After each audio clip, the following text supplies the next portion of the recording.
So I get asked a lot, how do you tie the perfect tie and how do you get that dimple? I'm going to show it to you in 30 seconds or less. This is called the French 4-in-hand knot or schoolboy knot. It's actually the easiest knot to show and it looks great on most facial shapes. Okay, so let me just untie this tie real quick here. Okay, so first thing you want to do is you have little guy and you've got big guy. You want to put your collar up just like this, and the button is unbuttoned. Very important, this button stays unbuttoned. Okay, your height is going to determine where to start this. For me, I usually start it right above the belt line or so because I'm about average height, 5'9.5".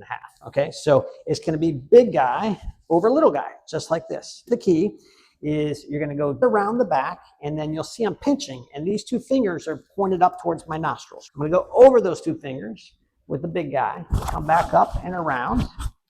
I'm going to take those two fingers and just slightly pull it through, and you'll see the knot, the 4-in-hand knot is starting to take shape. Now, how to tie the perfect dimple always starts from here. So first thing is you want to pinch, and then your finger becomes a hook. You push down, and then you pull, push, pull, push, and pull, and it starts to form. Now, second little tip is you take it and you kind of jack it this way a little bit so that stays there, and you can see that dimple's almost perfect.